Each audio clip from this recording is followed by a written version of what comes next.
Pues, hola, ¿qué tal? Bienvenidas y bienvenidos a este cafecito virtual para hablar sobre ciencia LGTBI, sobre diferentes prismas. Yo soy Lidia Gil, tu social media en las redes, y también soy la autora del blog Social Media en Investigación. La verdad es que me hace mucha ilusión estar aquí el día de hoy y poder haber organizado este evento, sobre todo por tener la oportunidad de escuchar a estos cracks que tenemos como invitadas el día de hoy. Sonia Estrade, Idoia Mujica y Moisés Fernández. El objetivo de esta charla es conocer cuál es la problemática que atraviesa el colectivo LGTBI en el ámbito científico, saber por qué es importante visibilizarlo y también conocer algunas de las acciones que se están llevando a cabo para intentar erradicar y cambiar, ¿no?, el rumbo de la historia. Y es que la comunidad científica LGTBI también es otro de los colectivos que ha sido discriminado, invisibilizado y silenciado a lo largo de la historia.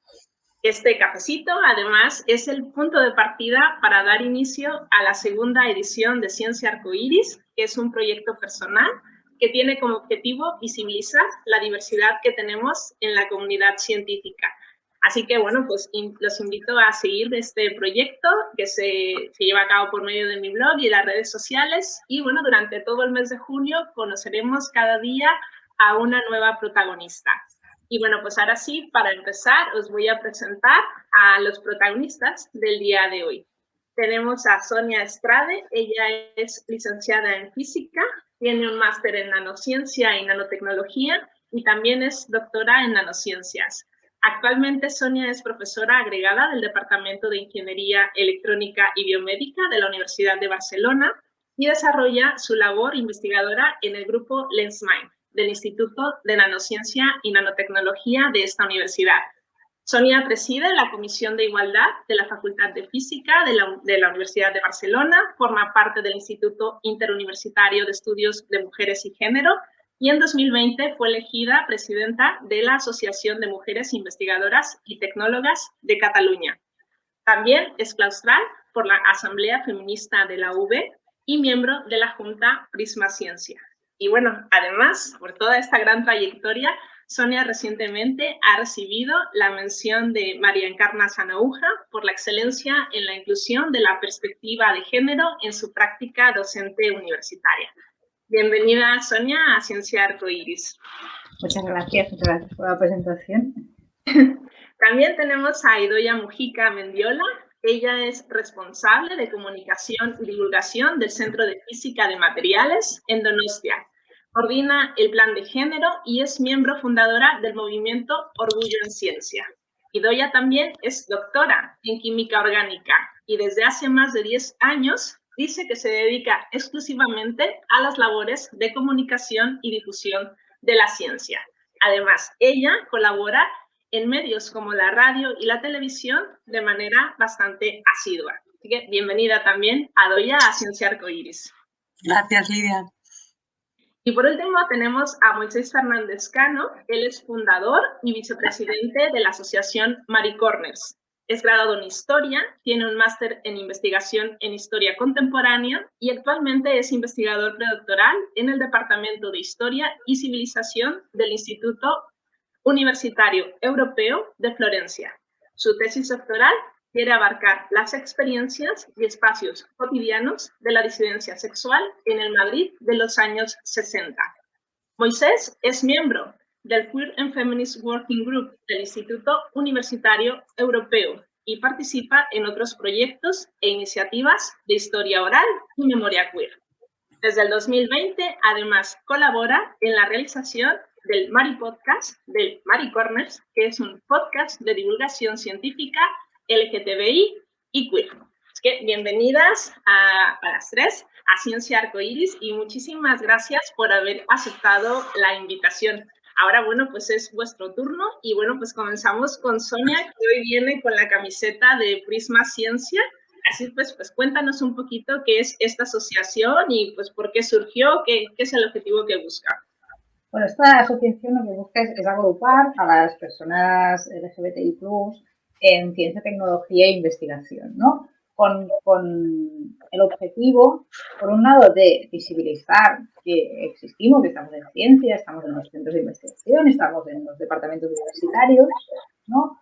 También promover políticas más inclusivas y cambiar un poco, ¿no? A veces la forma en que las instituciones tratan, ¿no?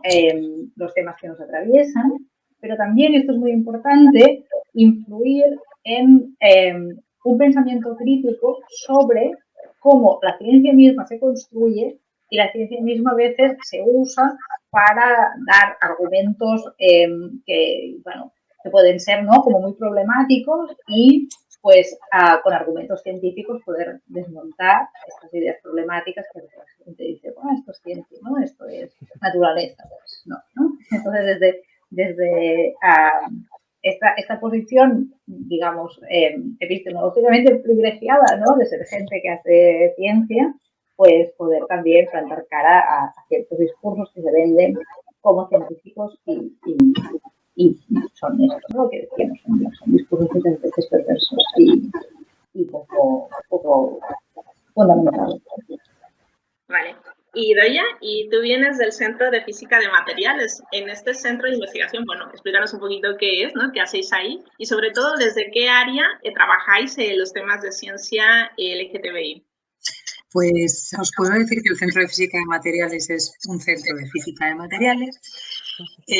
Básicamente se hace investigación fundamental y hay varias líneas de investigación. Somos unas 180 personas en plantilla, con siempre visitantes. Es un entorno bastante activo de movimiento, como en todos el mundo de la investigación.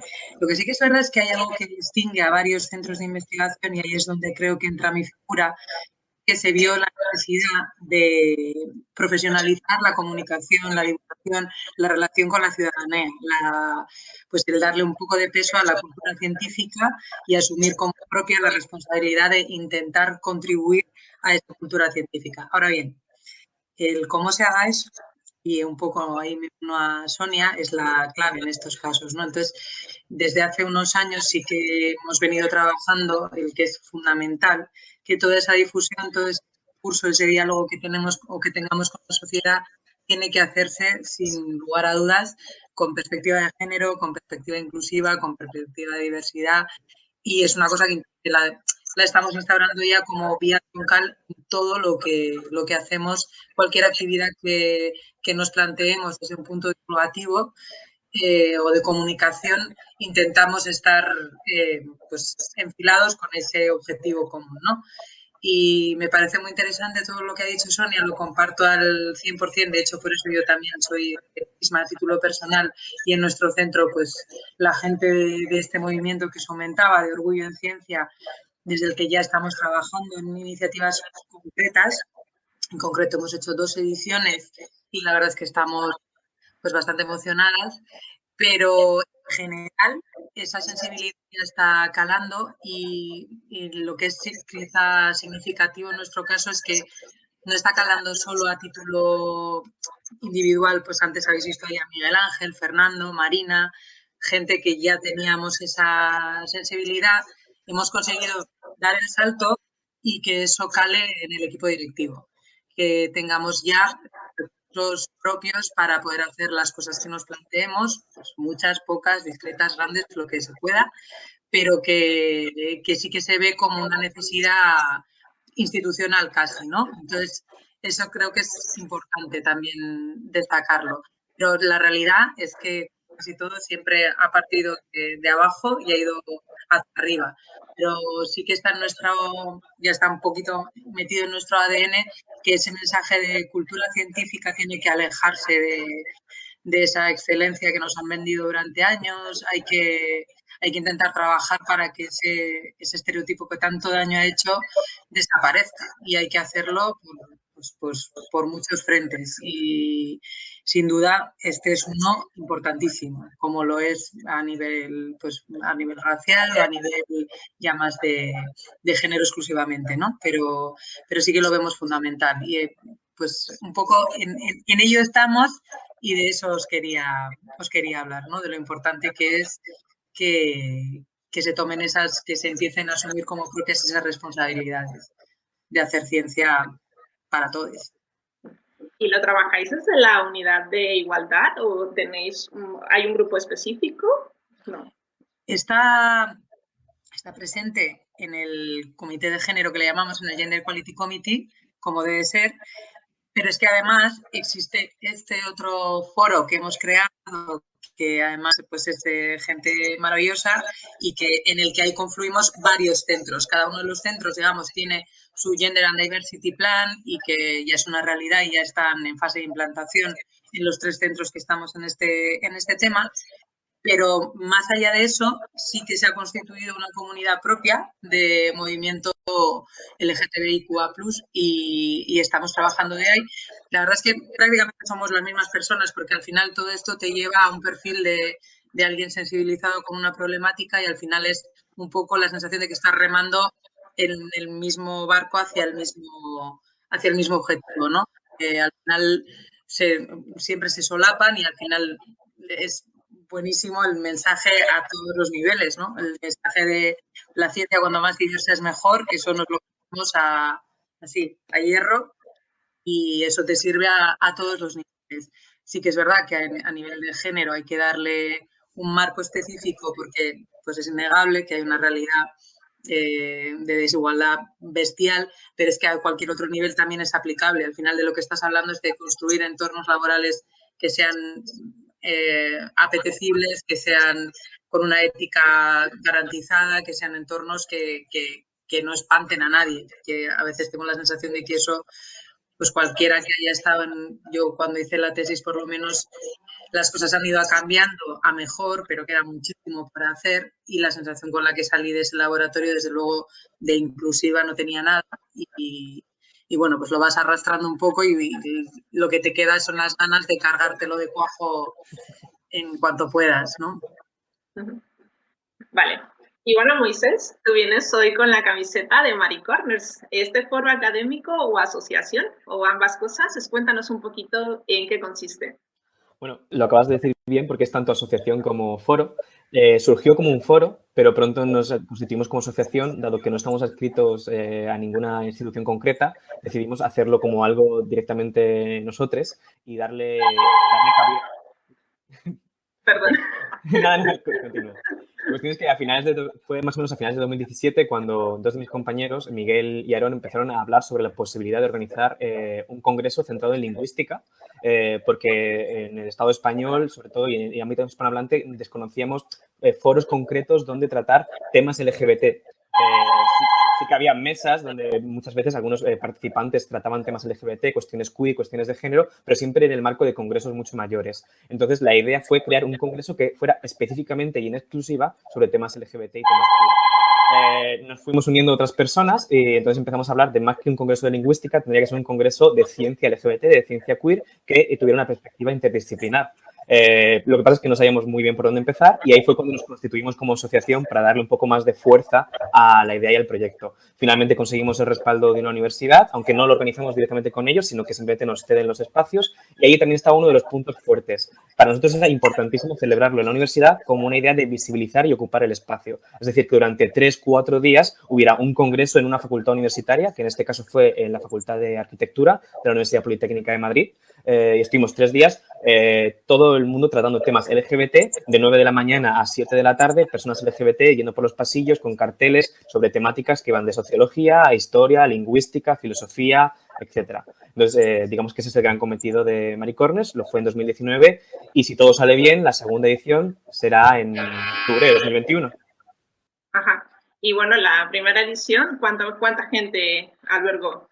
Pues entre asistentes, ponentes, invitades y las personas que simplemente se acercaron a escuchar a lo que teníamos que decir, hubo cerca de 200 personas, o sea que estuvimos bastante abrumados porque lo que empezó como una iniciativa que sigue siendo de 4 personas, que simplemente teníamos ilusión desde nuestro rinconcito, de ahí la idea de Marie Corners, es decir, siempre la idea de que muchas veces lo LGBT está arrinconado, está en una esquina de la ciencia, pues de repente ver que había tanta ilusión, tantas ganas, porque vino gente de todo el Estado español, pero vino gente, por ejemplo, de Francia y de algunos países de Latinoamérica, lo cual, sinceramente, nos quedamos alucinados porque no esperábamos esa acogida. Y bueno, pues la primera pregunta para los tres, o sea, que os lanzo al aire es, ¿la comunidad científica LGTBI puede salir libremente del armario? ¿Estamos ya en este punto o en qué punto nos encontramos?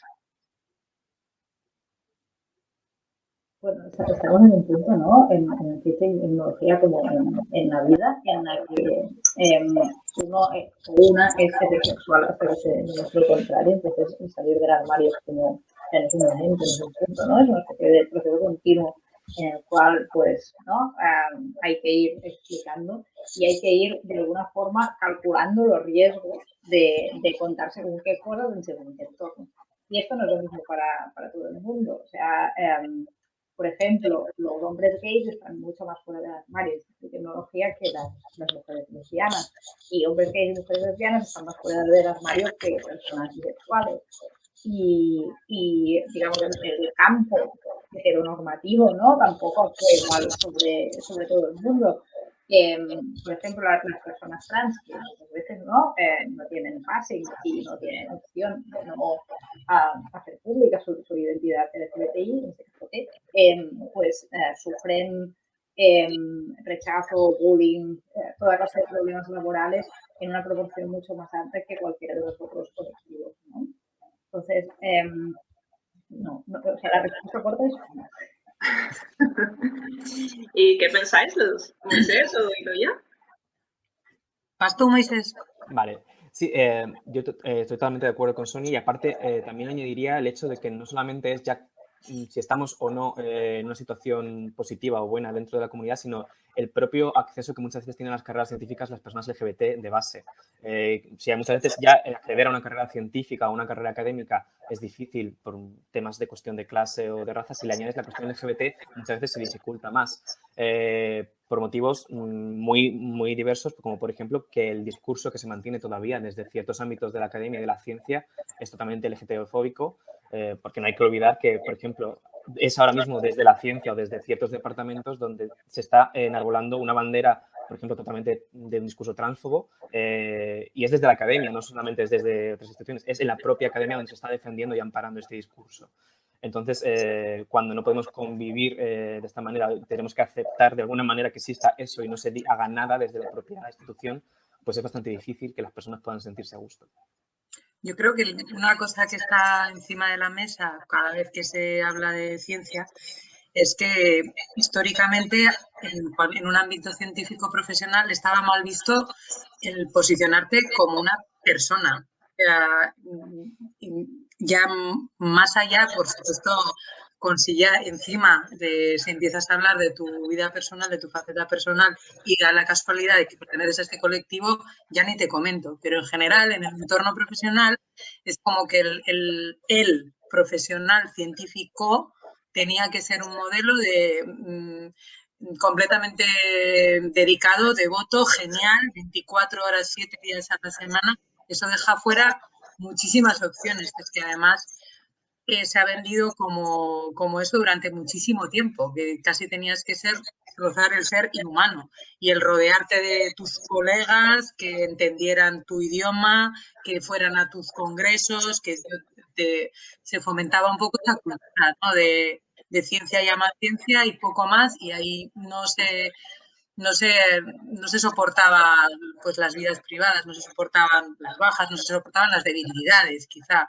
Entonces, en ese entorno, pues imagínate cómo se sale del armario, pues malamente, porque es que directamente no se sale. Y muchísimas veces el efecto que ha tenido sobre las mujeres, incluso las heterosexuales, es el tener que evitar hablar de hijos, o sea, todo eso quedaba fuera. Y es que todo eso tiene que ir desapareciendo por necesidad porque se está viendo que no es sostenible para nadie. Y una de las cosas que me gusta de la pandemia, porque en general evidentemente no me gusta nada, pero me gusta la idea de que ha dejado en evidencia que no podemos ser profesionales si no ser personas, eso no funciona. Tú no puedes estar trabajando y hacer pum, ponerte una careta, dejar de ser tú con tus circunstancias, con tu sexualidad, lo que sea, con tu género, ir a trabajar, cerrar esa puerta, luego irte del trabajo y ya recuperas tu persona. Eso no funciona. O sea, eso se ha visto en pandemia. Todos y todas hemos tenido que ser más flexibles que nunca, estar más dispuestas que nunca a asumir cosas, a reencontrar espacios, a reinventarte, y es que funcionamos mejor. Entonces, eso es de las pocas cosas buenas que le veo a la pandemia, que es donde se ha visto que cuando tú le estás hablando a una persona a nivel profesional, primero tienes que saber cómo está a nivel personal. Y se está viendo, y dices, ¿qué tal estáis? ¿Hay alguien enfermo? ¿Estáis bien? ¿Cómo lo estáis llevando? ¿Estáis conciliando? A todos los niveles, porque a todos, aquí nos ha tocado, pues al que más o al que menos le ha tocado. Entonces, pues por una vez nos hemos puesto en el pellejo de alguien que no está cómodo a nivel profesional porque tiene algo a nivel personal que tiene que decir. Pues, y eso la comunidad LGTBI lo ha vivido sistemáticamente, ¿no? Como forma de presentarse en el trabajo. Pero bueno, respecto a eso que comentas, que es la misma persona y tiene derecho a ser fuera y dentro, tenemos estudios que lo que nos dicen es que menos del 50% de las personas del colectivo LGTBI están fuera del armario. Estos son datos de un estudio de Reino Unido, ¿no? O sea, todavía al final es un porcentaje bastante alto.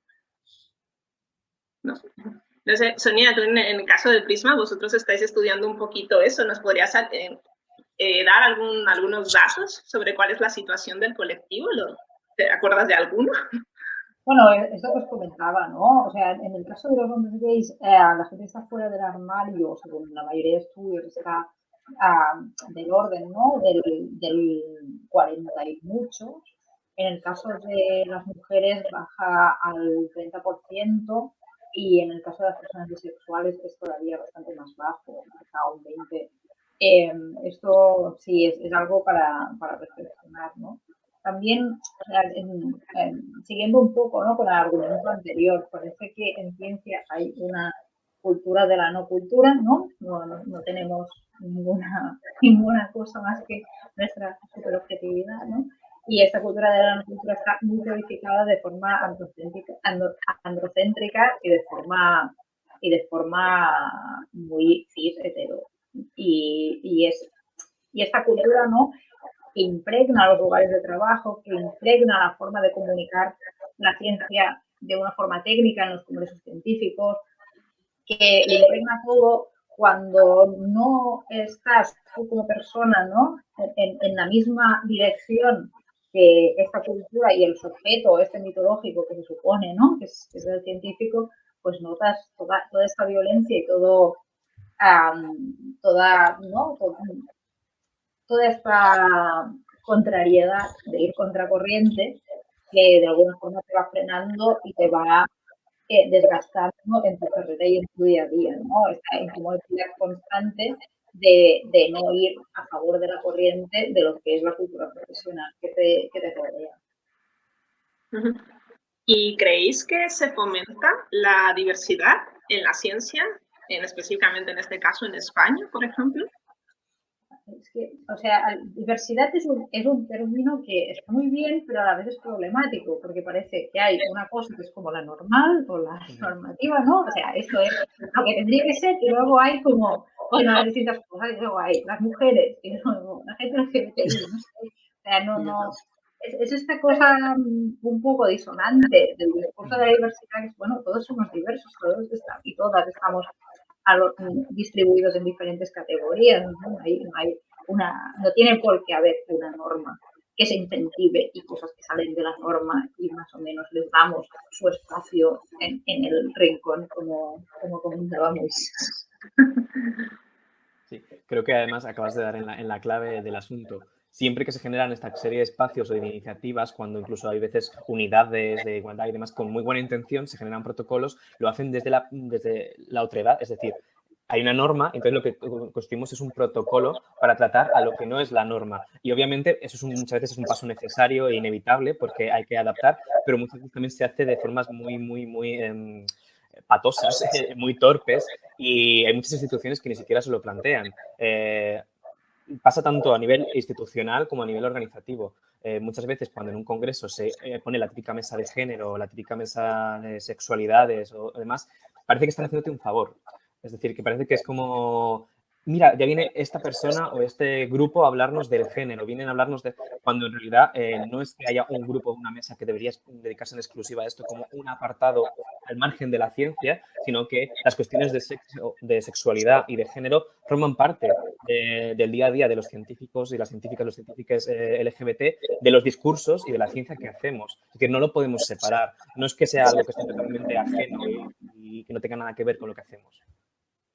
Súper importante e interesante todo lo que estáis diciendo, porque sí que es verdad que ahora, pues ya por en España todas las instituciones van a tener que tener planes de género específicos y cómo se hagan, cómo se gestionen, qué objetivos se marquen y un poco lo que decía Sonia, ¿no? Que no parezca que estás intentando encajar algo que no encaja, manteniendo la norma y que tú hagas tu checklist de decir, bueno, pues ya he hecho un espacio para esto, ya está. He puesto la casillita inclusiva, ya está. Sino que realmente se genere una cultura institucional que se lo crea que esto es la normalidad, la nueva normalidad tiene que pasar por esto, ¿no? Porque sean entornos donde no sea una cuestión si eres mujer, si eres gay, si eres lo que sea. Pero no es fácil. Nosotros, en el Centro de Física de Materiales, el proceso de hacer el plan de género que ya os comento que se ha convertido en algo mucho más gordo porque se ha visto la necesidad, pero a todos los niveles. Llevamos 4 años entre el diagnóstico, el diseño, el sentarte, el constituir la mesa de trabajo, colaborar, contactar con expertas y expertos y el darle forma. Y ahora estamos en fase de implantación y si algo tenemos claro es que tiene que ser algo vivo, algo flexible y algo que sea adaptable, ¿no? Y que vaya dando respuesta según vayan surgiendo esas inquietudes. Porque lo que decís es verdad, muchas veces cuando tienes que sentarte a redactar y cuando tienes que sentarte a dar respuesta, pues bueno, pues lo haces atendiendo a la norma, intentando tal, y luego resulta que eso no pues que estás incurriendo tú misma en lo que estás intentando evitar, ¿no? Bueno, es que también aquí con el tema de los planes de igualdad, normalmente la gente que los tiene que elaborar es gente que no tiene formación. Entonces, claro, el copia-pega tampoco funciona. En estos casos, bueno, Sonia es experta en estos temas y nos podría asesorar un poquito más, pero normalmente en los centros, no sé cómo funcionan las universidades, pero en los centros de investigación normalmente las personas es una tarea más que se les asigna. En general no son, aparte de su trabajo, tienen que formar parte de esas comisiones y bueno, pues a lo mejor un poquito de formación tienen, pero no son especialistas, ¿no? Entonces, bueno, también supongo que eso pues es un problema más. Y bueno, según vuestra opinión o según la literatura, ¿por qué es importante visibilizar el colectivo LGTBI en la comunidad científica? Bueno, por ejemplo, ¿no? Porque tendremos un montón de doctorandos, doctorandes que están haciendo, ¿no? Que están empezando su camino en la ciencia, en esta cultura de la no cultura, pensándose que están solos y solas y soles, de que son los únicos que no encajan ahí, ¿no? Entonces, tener ¿no? esta visibilidad y tener esta red, pues de alguna forma creo que para la gente joven, y bueno, para los que no somos tan jóvenes también, ¿no? Es muy difícil, digamos, enfrentarse a toda una cultura profesional estando sola. Son muy importantes las redes de apoyo, ¿no? No solo las redes políticas, también las redes de efectos que se crean y de complicidades, ¿no? Son una buena forma de plantar al sitio heteropatriarcado, ¿no? Sabemos de la experiencia de la lucha feminista de muchos años.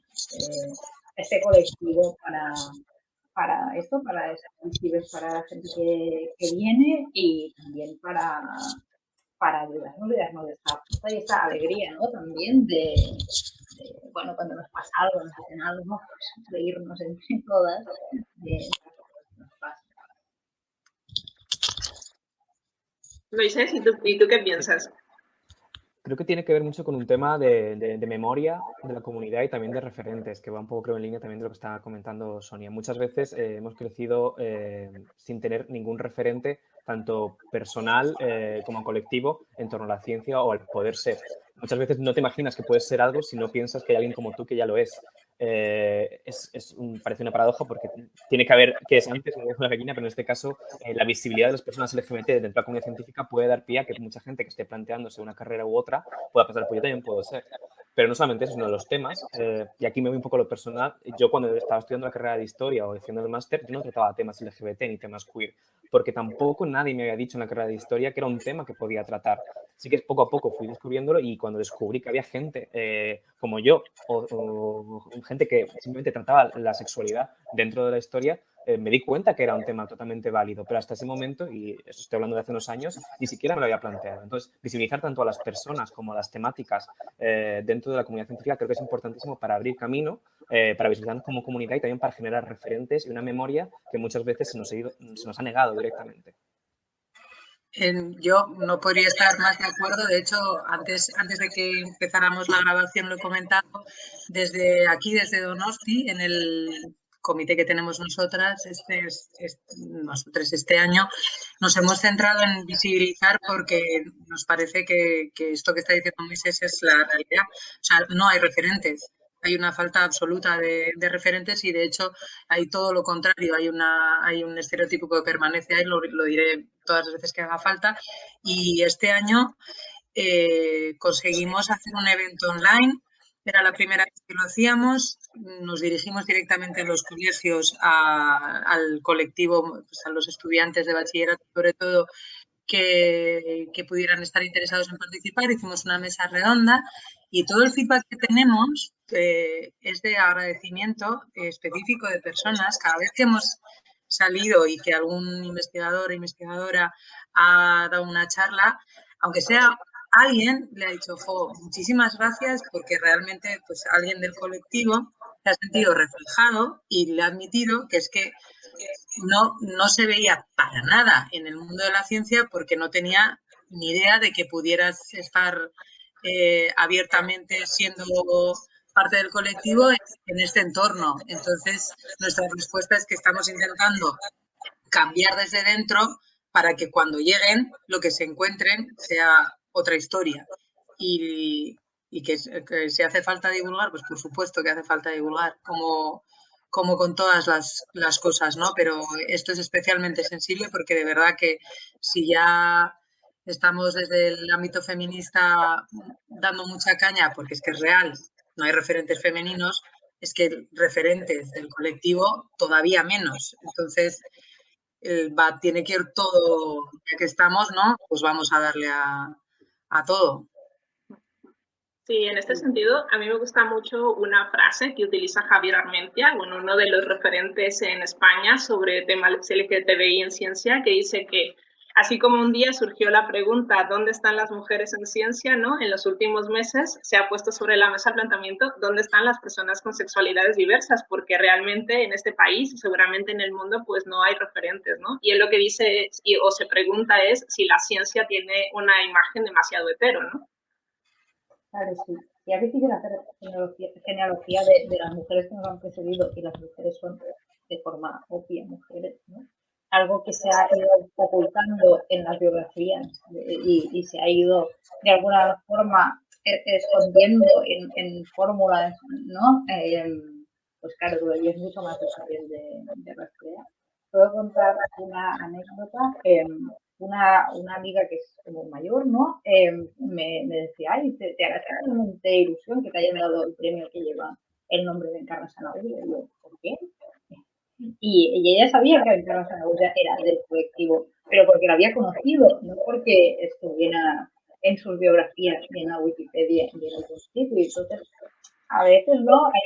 Ella ha tenido de forma completamente random, pero en Encarna ya la vemos, si vamos a la Wikipedia, no era una mujer historiadora, tal, no sabemos nada más. Sí, sí, sí.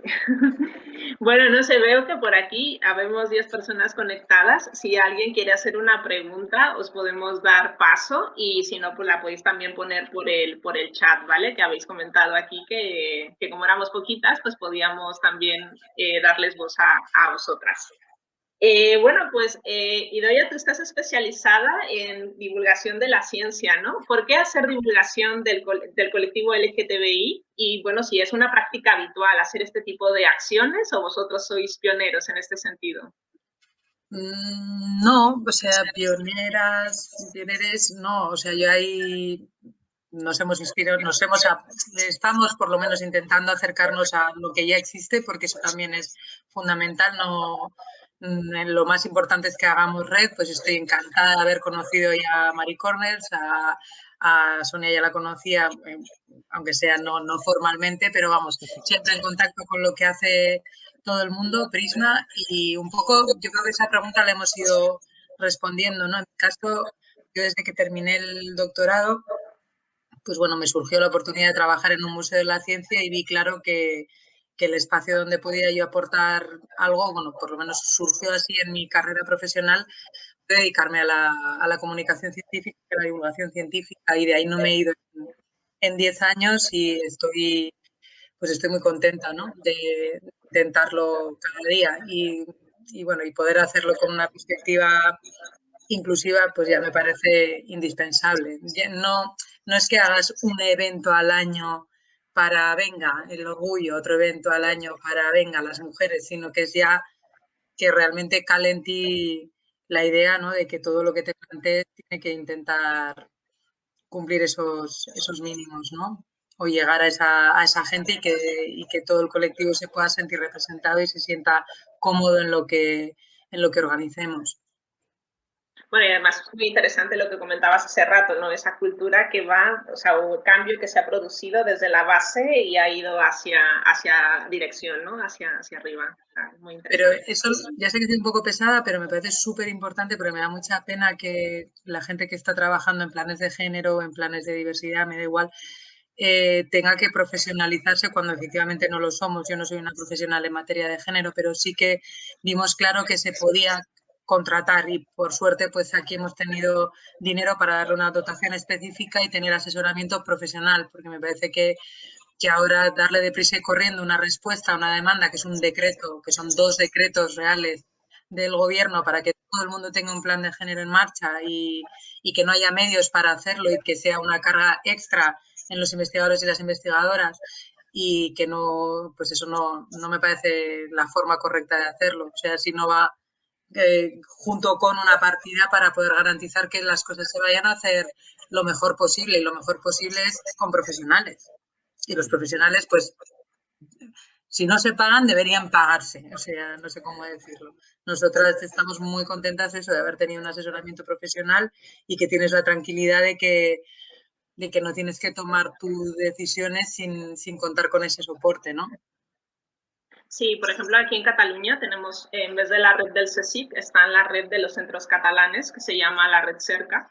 Y bueno, pues acaban de hacer un estudio de las unidades o comisiones de igualdad y planes de género, etcétera, etcétera. Y por ejemplo, claro, ellos determinan que es súper importante que haya gente especializada y que haya presupuesto, pero es un presupuesto que nadie pone, o sea, sí, lo saben, pero claro, de forma real no llega a las instituciones. Entonces, pues si hay escasez y déficit para hacer ya la investigación que tienen que hacer la gente, que para eso es un centro de investigación, ¿no? Entonces es un problema un poquito complicado. Y bueno, pues Moisés, ¿y un congreso anual de comunicación y espacios LGTBI? ¿Por qué? Pues un poco, volviendo a lo que comentaba al principio, era porque localizábamos que había una ausencia de un espacio como este. Es decir, sí que existen congresos, conferencias, grupos, foros, donde se abordaba sobre todo desde una perspectiva histórica, lingüística, pero lo que buscamos es sobre todo crear algo grande, interdisciplinar. Porque muchas veces otro problema que tenemos, creo, en la academia es la falta de comunicación entre distintas disciplinas. A lo mejor entre ciencias sociales o otro tipo de aspecto se comunican más, pero muchas veces parece que es imposible que un médico, un psiquiatra, un historiador y un sociólogo se junten en un espacio y se pongan a hablar sobre temas LGBT y compartan perspectivas. Entonces, un poco esa era la intención. y sobre todo también por el hecho de ocupar el espacio, como mencionaba al principio, y porque en relación con la divulgación, lo que queríamos también era que todo el mundo tuviera cabida dentro del Congreso, que uno de los principales problemas que tiene muchas veces la universidad es el hermetismo, que tiene su lógica, obviamente, laboral, pero al mismo tiempo hay gente que está investigando sobre temas que no pertenece directamente a una institución académica o una institución científica y cuya investigación puede tener tanta validez o más, dependiendo de la calidad de los parámetros científicos. Entonces, por eso queremos maricornos un poquito, para dar cabida a todos estos discursos y a todas estas personas. ¿Habrá segunda edición? Si todo sale bien, y esto casi es creo que no lo hemos comentado todavía en redes sociales ni nada, porque es casi nuevo, así que toquemos madera, en octubre de 2021. Pronto lo anunciaremos, lo podremos celebrar otra vez en Madrid, en la ETSAM, en formato híbrido. Ojalá lo que os estoy diciendo ahora dentro de una semana no pase algo que me contradiga y lo destruya, pero si todo sale bien, esperamos tener a todos en Madrid o en formato online, dependiendo de las posibilidades, para eso, para que todo el mundo pueda compartir o simplemente asistir a lo que le interese y sobre todo por crear un foro en el que todos estemos invitados. Vale, a ver, bueno, tenemos aquí a Lucas que pregunta a qué consideramos un referente en ciencia del colectivo, jefes de grupo, profesores, científicos famosos. Es que la verdad no tengo la misma percepción en este sentido. No creo que un estudiante de bachillerato LGTB vaya a dejar de meterse en ciencia por no conocer a científicos del colectivo. Al menos mi experiencia, desde luego, no es eso. Los hay y muchos. Bueno, dale, perdón. No, que en la ciencia, ¿no?, mantiene como esta idea, esta forma de enseñarse como de élite, de cosa difícil, de cosa de difícil acceso, tal, ¿no? Entonces cada cual tiene que negociar, ¿no?, cómo su propia identidad se relaciona con esta especie de identidad target de persona que hace una cosa muy difícil, persona muy lista, tal. O sea, esto es así, ¿no? Entonces, además, todo este discurso de esto es muy difícil y tal, además está con un borde de cultura nerd, o sea, de cultura friki, que también está muy, ¿no? Está con unos códigos muy, muy masculinos y muy heterosexuales, o sea, con unas metáforas, ¿no?, con unos referentes, con unas bromas, Leo Friedman, digamos, ¿no?, de esta cosa de, la teoría es como una cosa muy guapa y no la miro, no sé, todo este rollo. Entonces, cuanto menos te parezca esto, porque eres pobre, o porque eres ¿no?, o porque eres una persona racializada, o porque no eres un señor hetero que se ríe con estas bromas y está totalmente metido allí, pues cuanto menos te veas en ese lugar, más difícil va a ser. O sea, obviamente hay gente que tiene otros factores de protección. Digamos, si tú eres un chico blanco de clase alta, cis y gay, pues quizá, mira, también, ¿no?, puedes gestionar digamos, este gap, ¿no?, que te separa de esta figura, pero te va a ser más difícil también que a otros chicos que sean heteros y que estén mucho más alineados con esta forma de masculinidad que tiene que ver con la ciencia y con esta forma de masculinidad que tiene que ver con lo nerd.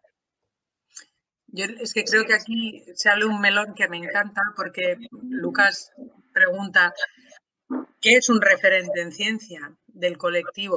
Jefes de grupo, profesores, científicos famosos. Yo creo que la clave un poco, Sonia, es que o redefinimos la excelencia o a mí ya no me sirve para nada, porque al final un poco lo que estás diciendo tú, o sea, ser excelente, ser genial, ser rozando el nerdismo. Entonces, es una palabra que yo llegaba a aborrecer y que si me escucha aquí el director, pues ya lo hablaremos luego, pero pues es casi una concepción personal, pero que estoy viendo cada vez más. El día pasado lo hablaba con una compañera que me decía que ella está orgullosa de ser mediocre, que hay que, en el sentido de decir, hay que lanzar una visión natural de lo que es ser científico, científica, científica, de que son personas, ¿no?, que el referente pase a ser una persona normal, una persona que trabaja, que se levanta, que tiene sus días buenos, sus días malos, hace sus horas, tiene sus vacaciones, su vida, su ocio, y que por eso efectivamente los referentes han sido los jefes de grupo, han sido los profesores, han sido los científicos famosos y punto. Y entonces ahora estamos intentando crear nuevos referentes y convertir a científicas famosas en referentes, a gente del colectivo en referentes, pero quizá la reflexión más profunda sea que ya en nuestro entorno y en la persona con la que tú trabajas en el día a día puede ser un referente para una persona que va a venir, porque igual esa persona lo único que quiere es trabajar en algo que le atrae y que empiece a ser la ciencia un sitio donde se pueda trabajar siendo como tú eres y poco más, o sea, sin que tengas unas cualidades, pues eso, de excelencia, que la pongo yo así entre comillas todo el rato. Entonces, me gusta mucho la pregunta, Lucas, y siéntete afortunado si tú ya lo percibes como un espacio, pero yo desde mi experiencia históricamente no lo ha sido, un espacio amigable, un espacio donde pudieras expresarte en libertad. Hablo de mi experiencia en el laboratorio. Creo que para mucha gente sigue sin serlo, que esas personas que deciden salir del armario se encuentran con problemas incluso en su entorno laboral, porque la gente no ve la necesidad de que tú salgas del armario. ¿Para qué? Y te constituyas un referente. Entonces, por los dos lados creo que es positivo, por el lado de la persona que esté mirando y por el lado del que lo está haciendo. Pues a mí me gustaría añadir que creo que me parece una pregunta buenísima y de hecho muy pertinente, muy necesaria, pero creo que referente, por lo menos no lo concibo solamente como una persona, digamos, que sea el jefe de grupo o un referente que tenga que estar en un nivel académico altísimo para convertirse en referente, sino que es un poco relacionado con la idea de los significados que le damos a esas palabras. Cuando cerramos los ojos y a lo mejor le preguntamos a unos niños o unas niñas en un colegio que piensen en un científico o en una científica, a lo mejor la imagen que les viene es la de un señor con bata y bigote. Lo ideal al crear referentes sería que cada persona pudiese proyectarse literalmente como ese referente. Es decir, que no tengamos un ideal de un hombre señor blanco cisetero como científico y que una persona LGBT, por desgracia y por ciertos temas históricos, se le asocie a un determinado tipo de profesiones. Que no pasa nada porque esas profesiones estén dentro de la comunidad LGBT, pero que no sean necesariamente ligadas a lo LGBT. Es decir, que tu orientación sexual y tu identidad de género no te cierre las puertas hacia cierto tipo o que simplemente no genere a nivel social la percepción de que no tienes la posibilidad de acceder a ciertos estadios laborales. Es decir, no significa que la gente vaya a dejar de trabajar en ciertos entornos, es decir, una persona que quiera ser científica no va a dejar de ser científica por ser LGBT, pero sí que es cierto que la barrera psicológica y cultural y simplemente la cultura de la homofobia y del machismo en la que estamos instalados ya precondiciona a imaginar hasta qué puedes tu techo de cristal y muchas veces hasta qué tipo de puestos puedes llegar a acceder. Entonces creo que sí que es importante generar no solamente esos referentes a nivel de liderazgo, sino simplemente normalizar el hecho de que una persona LGBT pueda acceder a cualquier tipo de puesto. Bueno, Lucas, si quieres abrir la cámara y todo aquí para ponerte cara. Lucas, te queremos. No lo dices y te damos acceso. Bueno, ¿y cuáles diríais que son los principales retos del colectivo en el ámbito científico? Los principales retos. Bueno, a ver, ahora tenemos un tema muy importante que es el tema trans y es como tan urgente y tan, no sé, y tan gordo que cuesta mucho pensar en otras cosas. Hay que construir, ¿no?, un discurso científico que ayude a la gente a vivir su vida sin todo este campo de violencia y sin todo este campo de negación constante. Esto es urgente y bueno, hay muchas más cosas importantes, ¿no?, que van en la línea de lo que comentábamos antes, de esta cosa de destruir la normalidad. O sea, no, hola, un señor heterosexual blanco de clase media es una categoría, no es lo normal, no es la medida de todas las cosas. O sea, no podemos hacer ciencia y tecnología con una idea de una sociedad pues heterosexual como la de las películas de los años 50, ¿no? Si yo diseño un sistema domótico pensando que en esa casa pues la mujer se va a ocupar de los trabajos de cuidado y el señor va a haber un señor y este señor va a trabajar fuera y no sé qué, pues cualquier otro modelo de familia pues sentirá una violencia al usar ese sistema domótico. Es obvio, estaré de alguna forma reforzando y favoreciendo estas ideas cis heteropatriarcales que tienen en la sociedad. O sea, y esto en todo, ¿no? Entonces, cuando pensamos ciencia, cuando pensamos tecnología, tenemos que pensar de eso, que hay categorías que nos han dicho mucho tiempo que eran lo normal y no lo son una categoría más. También nos vamos a tener en cuenta, pero que tenemos que tener en cuenta que, ¿no? Que todas las realidades están ahí y no solo las que corresponden al relato. Después esto es, ¿no? Primero lo urgente, es el tema de las personas trans y este momento tan raro en el que estamos, y luego yo creo que para mí lo importante es esto, ¿no? Construir otra ciencia y otra tecnología desde esta óptica. ¿Qué tal las jornadas LBT que habéis hecho desde Ciencia? Habéis tenido mucho éxito, ¿no? Hemos tenido, sí, la verdad que ha ido muy bien y no sé, yo estoy especialmente contenta porque desde un punto de vista personal, ¿no? Viniendo yo de muchos años de militancia feminista, estar en un espacio mixto, pues como son los espacios de militancia LGBTI, pues es que la gente es súper agradable, está súper deconstruida y todo, pero sin embargo, ¿no? Hay dinámicas en las que las mujeres tienen menos visibilidad, hablan menos, hay menos mujeres, ¿no? Y entonces un poco para meterle otra marcha feminista también, ¿no? A las reivindicaciones del colectivo y un poco a ¿no? Este networking que tenemos en el colectivo, pues pensamos en hacer estas jornadas de señoras transbipolar, que la verdad también ha sido una forma, ¿no? De que las señoras bibollo también estuviéramos con las compas trans, que en otras circunstancias pues sería, bueno, sí, estamos todas las señoras, sí que, ¿no? Pero en este momento también fue especialmente guay. Y pues eso, hablar un poco de interseccionalidad y de las cosas que nos atraviesan, ¿no? Desde el colectivo. ¿Y tú, Idoia, cuáles piensas que son los principales retos? Pues yo me alineé una vez más con Sonia, pero es que yo creo que el reto fundamental es un poco lo que estamos diciendo todos, ¿no? Que es muy gordo el muro que hay que derribar y es un objetivo muy gordo y hay que hacerlo a poquitos. Y en ese sentido sí que es verdad que el colectivo trans es una urgencia, sí que es verdad que hay cosas que hay que dejar de tolerar y que hay cosas que hay que empezar a normalizar, y en ese sentido sí que creo que estamos trabajando. Y quizá uno de los retos que ya se está alcanzando y que me parece súper importante es este tipo de encuentros para que unamos fuerzas y no parezca que estamos una vez más aisladas, una vez más aislades, ¿no? Haciendo tu cosita, sino que es ya un clamor popular que se extiende, pues en nuestro caso a nivel estatal, ¿no? Entonces, pues el reto quizá el sostener o el mantener estas redes y el apoyarnos siempre que podamos a todo lo que veamos y el darnos difusión y pues cuando te llamen venir y cuando ves que alguien organiza mover y pues un poco eso.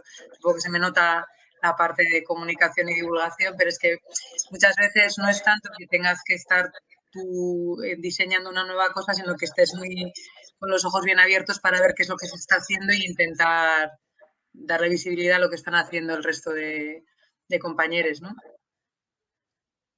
¿Y tú, Moisés? Pues en mi caso es que sumarme a lo que dicen Idoia y Sonia, porque creo que han dado los puntos clave. Tenemos un problema gravísimo, urgente y que tenemos que solventar cuanto antes en torno a la cuestión de las personas trans, porque como creo que he mencionado con anterioridad, una parte del discurso más agresivo que está yendo contra las personas trans es una parte que quiero pensar que es minoritaria, pero que ahí está con mucha fuerza y con posiciones bien instaladas en la universidad y con posiciones de poder y con mucha visibilidad, que atacan directamente a los derechos fundamentales. Ya no estamos hablando, como muchas veces se hace pensar, que son cosas de teorías y de ideas abstractas. Estamos hablando de personas que existen, que trabajan, que viven y que en su día a día se ven atacadas directamente por discursos. Y creo que es ahí donde la comunidad LGBTI en conjunto, desde la ciencia, desde la academia, pero desde la divulgación, desde todos los ámbitos, tenemos simplemente que poner una línea roja que no se puede traspasar y decir no. O sea, simplemente no. Y acompañando a esto, creo que es el aspecto de la divulgación es importantísimo, porque muchas veces el discurso que se enarbola es que la ciencia, según la ciencia existen solamente esto, según unos cuantos, y se utilizan argumentos supuestamente científicos para defender cierto tipo de discursos, cuando precisamente si tú vas a la ciencia, esos discursos enseguida son un castillo de naipes que se caen en 2 segundos. Así que creo que ahí es la labor de los científicos, de las científicas y los científicos LGBTI, salir más a la calle, hacer que nuestros discursos se escuchen más desde la historia, desde la medicina, desde cualquier disciplina, para ver todo lo que se está haciendo, buscar las vías de comunicación, esta transferencia muchas veces que nos falta desde la universidad. Y todo esto se puede conseguir a través de reuniones como esta, de creación de más foros, de multiplicar foros, ya no solamente en grandes ciudades, que muchas veces es otro de los problemas, como Madrid, Barcelona, Donosti, Bilbo. Hay que irse también a... Yo soy de Albacete, por ejemplo, y a mí me encantaría pensar que algún día hubiera un congreso internacional de temas LGTBI en Albacete. ¿Qué vaya a pasar? Pues no creo, pero bueno, no por soñar. Sí. Bueno, aquí tenemos a Lucas que nos dice que va en guagua y que la cobertura está más o menos, pero que muchas gracias por las respuestas, que está totalmente de acuerdo con el tema de la dichosa excelencia y que hace autocrítica en el sentido de que es un chico blanco gay y quizás tiene que ser más consciente de las ventajas, ¿no? Que tiene, ¿no? Aún dentro del colectivo. Y bueno, ya para ir terminando, ¿podemos ser optimistas? Siempre. No solo podemos, además debemos ser optimistas. Es una posición política. Exacto, no sé si debemos, es más es un deber, creo que sí, no sé si podemos, pero debemos por lo menos, es una posición totalmente política, estoy totalmente de acuerdo, Sonia. Además, yo creo que es real pensar que las cosas han mejorado. Hombre, todo lo que hay para hacer es inmenso, pero es que se está haciendo y está pasando. Y por lo menos sí que tengo una sensación de. Siempre pienso además que cada uno vivimos, cada una en nuestra burbuja, pero por lo menos la sensación que tengo yo es que sí que hay movimiento y que sí que están pasando cosas y que no hay que. ¿No? Muchas veces pienso en cantidad de países que están en otro punto completamente distinto y desde la parte de responsabilidad casi de sociedad privilegiada es que nos toca ser optimistas y luchar por toda la gente que no puede hacerlo desde donde parte, ¿no? O sea, es responsabilidad y además con ganas, ¿no? Os he dejado una charla al hilo de lo que hablábamos, de lo que comentaba Moisés en el chat del primer evento que organizamos desde Orgullo en Ciencia, que vino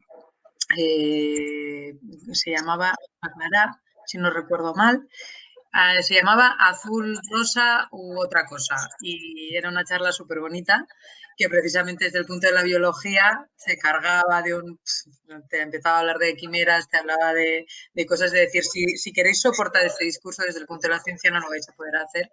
Y esa es la idea, ¿no? O sea, que por lo menos ahí no se puedan apoyar para atacar a nadie. Me gustaría, al hilo de lo que acabas de comentar, que sí que es cierto que aunque podemos ver avances y obviamente si hacemos una perspectiva de 20 años, simplemente es alucinante lo que ha pasado en el Estado español, pero no hay que olvidar que, por ejemplo, ahora mismo en Hungría la Universidad Central Europea está recibiendo una represión brutal por parte del gobierno y se han tenido que trasladar, de hecho, de Budapest a Viena los centros de género.